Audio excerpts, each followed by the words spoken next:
রিমান্ডে জিজ্ঞাসাবাদের জন্য কাচের ঘর করে দেওয়া হবে, বললেন স্বরাষ্ট্র উপদেষ্টা। মানুষ কি চায় ডক্টর ইউনূস বোধহয় সেই খোঁজই রাখেন না, বলছেন ইলিয়াস হোসেন। এপ্রিলে নির্বাচন হলে বিএনপির অবস্থান কি হবে প্রশ্নে যা বললেন মির্জা ফখরুল। নির্বাচিত সরকারি সংকট সমাধান করতে পারে, বলছেন সালাম পিন্টু। এবং সর্বশেষ জানাবো প্রশ্ন রাশেদ খানের, ভোটার শূন্য নির্বাচন করতেই কি এপ্রিলে আয়োজনের সিদ্ধান্ত? এতক্ষণ শুনছিলেন সংবাদ শিরোনাম, এবারে বিস্তারিত।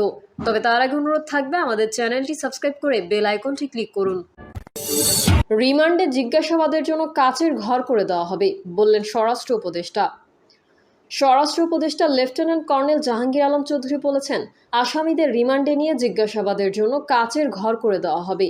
এতে বাইরে থেকেই দেখা যাবে তার সঙ্গে কী রকম আচরণ করা হচ্ছে। দেশের অনেক থানায় নিজস্ব ভবন না থাকার কারণে ভাড়া করা ভবনে পুলিশি কার্যক্রম পরিচালিত হচ্ছে। তিনি বলেন, পুলিশ বিভাগের সংস্কারের অংশ হিসেবে এই একটি পাইলট প্রকল্প নেওয়া হয়েছে। সারা দেশে অনলাইনে মামলা ও জিডি গ্রহণ করার উদ্যোগ নেওয়া হয়েছে। এর জন্য আর থানায় আসতে হবে না। স্বরাষ্ট্র উপদেষ্টা বলেন, মামলা বাণিজ্যের সঙ্গে যে জড়িত থাকবে তার বিরুদ্ধে কঠোর ব্যবস্থা নেওয়া হবে। পুলিশ অথবা পোশাকধারী কেউ জড়িত থাকলে তাদের বিরুদ্ধেও শাস্তিমূলক ব্যবস্থা নেওয়া হবে। ইতোমধ্যে অনেককে শাস্তির আওতায় আনা হয়েছে। জাহাঙ্গীর আলম চৌধুরী বলেন, জুলাই আগস্টের হত্যা মামলাগুলোর বাদী জনগণ। এসব মামলার আসামি অনেক বেশি থাকায় এবং কে দোষী আর কে নির্দোষ তা বের করে তদন্ত কার্যক্রম শেষ করতে দেরি হচ্ছে। বাংলাদেশের দুর্নীতি সবচেয়ে বড় সমস্যা। এটা কন্ট্রোলে আনতে পারলে দেশ অনেক এগিয়ে যেত। মানুষ কি চায় ডক্টর ইউনূস বোধহয় সেই খোঁজই রাখেন না, বলছেন ইলিয়াস হোসেন। প্রবাসী সাংবাদিক ইলিয়াস হোসেন বলেছেন, এখন পর্যন্ত গত 10 মাসে জনগণ চেয়েছে এমন কিছু কি ডক্টর ইউনূস করতে পেরেছেন বা করেছেন? তিনি মনে হয় খোঁজই রাখেন না। বাংলাদেশের মানুষ কি চায় তাতে তার কিছু যায় আসে না। সম্প্রতি নিজের ইউটিউব চ্যানেলে এক ভিডিওতে তিনি এসব কথা বলেন। ইলিয়াস হোসেন বলেন, গত 10 মাস যদি হিসেব করেন, এই দেশে চাঁদাবাজি হচ্ছে, ঘুষ হচ্ছে, দুর্নীতি হচ্ছে, অনিয়ম হচ্ছে, সবই হচ্ছে। কোনো কিছু কি বন্ধ আছে? বিএনপি ক্ষমতায় থাকলে সব দোষ যদি বিএনপি সরকারের ঘাড়ে পড়ে, তবে এখন যা হচ্ছে তার দায় ডক্টর ইউনূসকে নিতে হবে। তিনি বলেন, আপনি বন্ধ করতে পারেন নাই কেন এই দুর্নীতিগুলো? 111 সরকারও আপনার চেয়ে অনেক দুর্বল সরকার ছিল।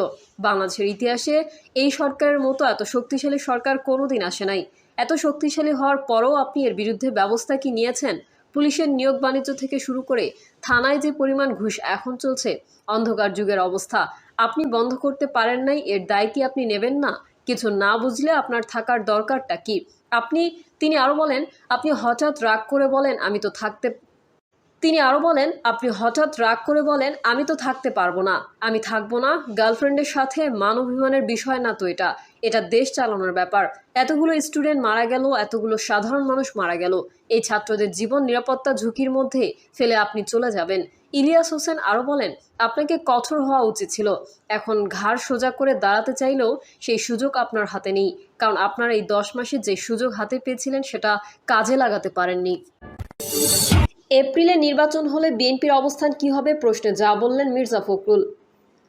নির্বাচনের সময় যত ঘনিয়ে আসছে উত্তপ্ত হয়ে উঠছে দেশের রাজনীতির মাঠ। সম্প্রতি প্রধান উপদেষ্টা ডক্টর মোহাম্মদ ইউনূস আগামী বছরের এপ্রিলের প্রথমার্ধে জাতীয় নির্বাচন অনুষ্ঠিত হওয়ার ঘোষণা দিয়েছেন। এই সময়সীমা নিয়ে রাজনৈতিক অঙ্গনে নতুনভাবে আলোচনা শুরু হয়েছে। এদিকে প্রধান উপদেষ্টা নির্বাচনের টাইম ফ্রেম ঘোষণার আগ থেকেই বিএনপি 2025 সালের ডিসেম্বরের মধ্যেই নির্বাচনের দাবি জানিয়ে আসছে। ফলে এই সময়সীমায় খুব একটা সন্তুষ্ট নয় বিএনপি। তবে প্রধান উপদেষ্টার দেওয়া নির্বাচন আয়োজনের সময়সীমাকে স্বাগত জানিয়েছে জামায়াত ইসলামী। এপ্রিলের নির্বাচন নিয়ে বিএনপির অবস্থান কি হবে, মঙ্গলবার এই বিষয়ে গণমাধ্যমের পক্ষ থেকে জানতে চাওয়া হয় বিএনপির মহাসচিব মির্জা ফখরুল ইসলাম আলমগীরের কাছে। প্রশ্নের জবাবে মির্জা ফখরুল বলেন, দেখুন, এই বিষয়ে আমরা দলগত কোনো সিদ্ধান্ত নেইনি। আমরা আশা করছি যে সরকারকে একটা বিবেচনা করতে কিছুটা বলা যেতে পারে, বাস্তবতার পরিপ্রেক্ষিতেই তারা বিবেচনা করবেন। বিএনপির মহাসচিব বলেন, সময়টা তো ঠিক না। আমি প্রথম দিন বলেছি, time is not good for election. April মাস আপনার রোজার মাস, রোজা শেষ হবে, ঈদ শেষ হবে, এর কয়েকদিন পরে নির্বাচন। আপনি ভাবেন রোজার মাসটায় প্রার্থীদের কি অবস্থা হবে, রাজনৈতিক কর্মীদের কি অবস্থা হবে? আমি নিজে এখন চিন্তিত যে প্রত্যেক দিন আমাকে ইফতার পার্টি করতে হবে। ইটস নো জোক, এটা বিরাট ব্যাপার। প্রার্থীদের ব্যয় দ্বিগুণ হয়ে যাবে এবং এই ক্ষেত্রে আমরা চিৎকার করি অর্থ ব্যয় কমাতে হবে। ওই সময় হলে তো ব্যয় বাড়বে। তিনি বলেন, শুধু তাই নয়, ওই সময় প্রচণ্ড গরম থাকবে আবহাওয়া। ঝড় বৃষ্টি আছে। দিনের বেলা আমাদের যে নির্বাচনী কালচার জনসভা করতে হয়, সেই জনসভায় লোকজন আনাটাই মুশকিল হবে। রৌদ্রের মধ্যে কে আসবে? রাত্রিবেলা মিটিং করতে হবে।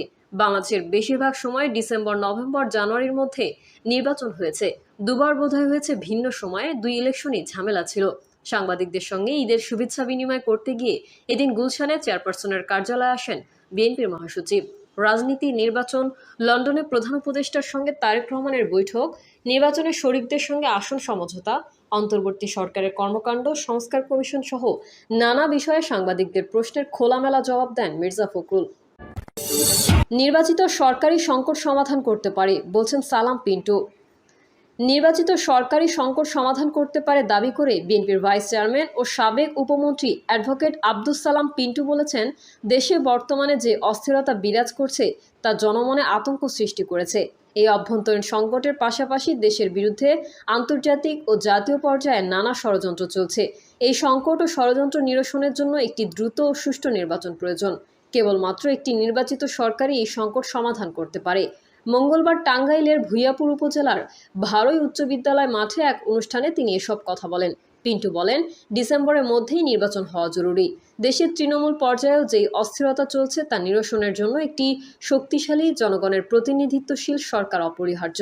ডিসেম্বরের মধ্যে নির্বাচন হলে জনগণের বর্তমান সমস্যাগুলোর সমাধান সম্ভব। একই সঙ্গে দেশের স্বাধীনতা, সার্বভৌমত্ব ও স্থিতিশীলতার বিরুদ্ধে যে ষড়যন্ত্র হচ্ছে তা মোকাবেলায় একটি নির্বাচিত সরকারই কার্যকর ভূমিকা রাখতে পারবে।